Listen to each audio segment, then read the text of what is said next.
Namaste. Good day to each one of you. This is Jyothi Varma here. I'm here on behalf of the DOE. So on our episode today, we have Mr. Gaurav Nagwekar from Reliance. So with this series, we are trying to capture the insights of what the end users are thinking about the travel. Today, a lot of message has been covered from the vendors, the airlines, the hotels, and other things. So today it's all about corporate managers and their travelers. What is it that they think? How can this epidemic be there?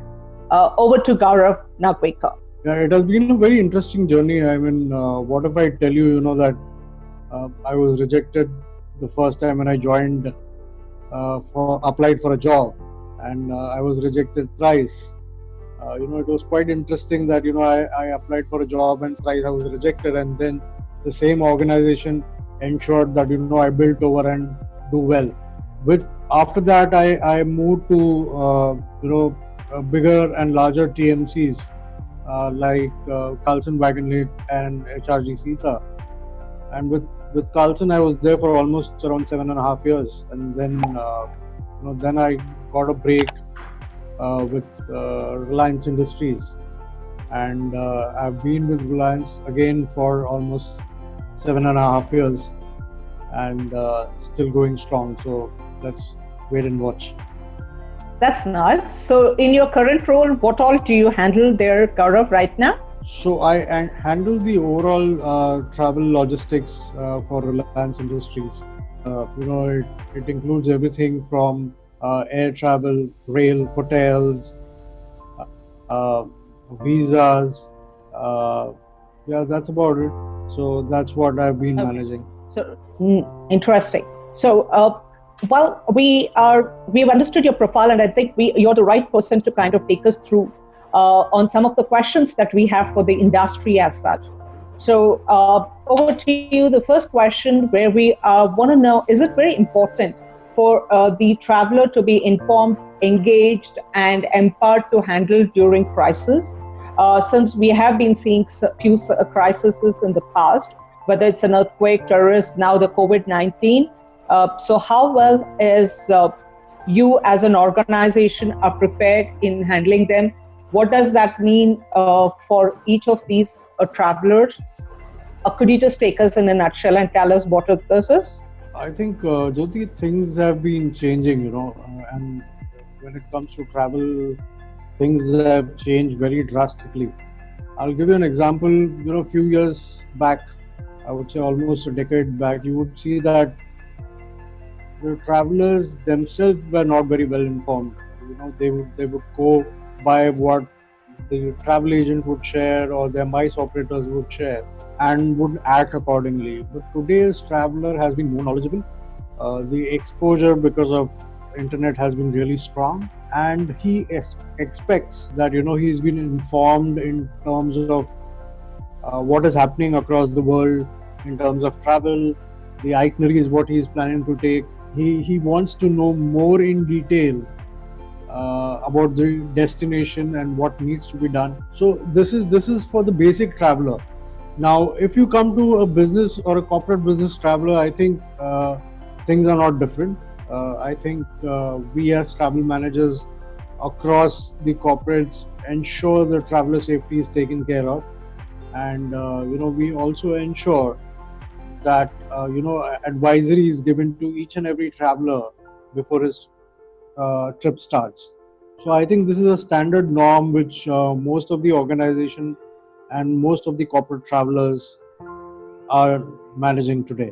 So continuing on the same question line, since you're collecting so many data and other things to push the data, do you think future we could look at data mining and AI to kind of support you in handling a lot of these things and to cut down on the pressure on the teams to provide data? Jyothi, it is interesting, and I think this is one of my interesting questions. Time and again, it is important, and I've been saying it in the past also, that technology and automation is something what needs to be driven in our industry.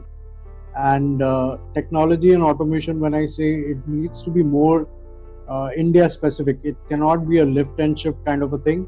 I'll quickly give you an example, and I may take a minute more. A few years back, we had the online booking tool which had come in India, and the expectation was that the corporates would use that online booking tool, and the adoption rate would be on the higher side. But unfortunately, these tools were not customizable for Indian market, and the adoption was zero. But today, if you look at the scenario, things have changed. These tools can be customized as per the Indian needs, and you see corporates having an adoption rate of 90 to 95%. So as I mentioned, lift and shift is something what we should not be doing. And as you rightly asked, I think AI and data mining is something which is critical in the next generation. I would like to know, right now there is a huge hangama. I wouldn't say hangama. There is a lot of chaos which is created on all the sides, from the supplier side, your partners, your vendors, everyone. So this is going to affect your margins because they themselves are in a turnaround mode. They're investing a lot on getting a healthy flights out, a safe flight, I would say. So with this challenges, how do you see this affecting your projections, what you've done for the future? I think, Jyothi, it's a very catch-22 situation. I think today we as corporates need to look at our vendors as partners, and not only look, but we need to have a win-win situation for both of us. Having said that, it is equally important that I ensure that my P&L, my costs do not go up. But we need to jointly understand in terms of what is the best way forward, how we can utilize the amount in ensuring that we get the best product outside. I keep on saying this, and again very critical. I feel that in today's scenario, it is important that to have a happy customer, we have a happy supplier. So the quote is different. It is happy supplier is equals to a happy customer. That's my take on that. Yeah, I think that's a very positive note to all the partners of yours who would be hearing this later sometime. Yes, as important it is for earning a few revenues at the end of it, it is also working together to hold hand and come forward is what we're looking at. So with that, we would also like to kind of ask you, what is it that you as an organization would suggest in controlling of or more than controlling, in measuring and giving updates and other things, any tools or softwares for handling the situations and emergencies? It can be any kind of emergency, man-created or worldwide pandemics that we are looking at right now. I think again, Jyothi, it's nothing new, and I'm not sharing any gospel, but I think most of the corporate travel managers are aware, and they are connected with systems and products like ISOI, or they have been sharing data updates with the travelers rather. So I don't see anything which is beyond that needs to be done today. Having said that, it is equally important that we have a crisp communication which is coming to the traveler, not that burdening them with whole lot of communication across. So I think that's going to help the travelers across. Okay, so recapping what you said, so the global mandates which are going on, like ISOS, other things are helping today the corporates to drive this, and also your internal systems that you put in place is helping you to drive this. That's right. That's right. Yeah.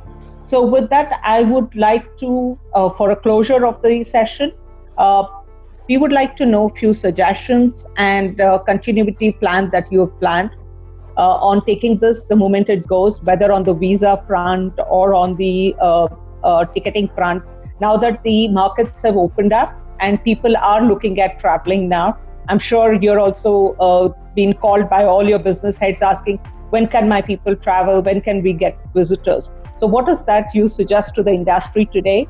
I just have 3 pointers which comes to my mind, Jyoti, and 3 pointers which I personally feel are quite important. One is unlearn to learn. It is important that we unlearn and then we learn the new ways or the new normal what they talk about. So I think that is important. The second point which I mentioned earlier also is move more and more to automation, technology and digitization. And the third point I would say again is a win-win situation. That is, a happy supplier is equals to happy customer. I think if we are able to manage all these 3 pointers, I think we will be up in the game. Thank you so much, Mr. Gaurav Nagwekar. This has been an interesting session with you. With this, I would like to kind of sign off. And thank you for giving us the opportunity to spend a couple of minutes with you. Thank you so much. Looking forward to hearing you more in the next sessions. With this, I would like to sign off with you, guests, and looking forward to seeing you with our next upcoming episode. Thank you once again. Namaste to each one of you.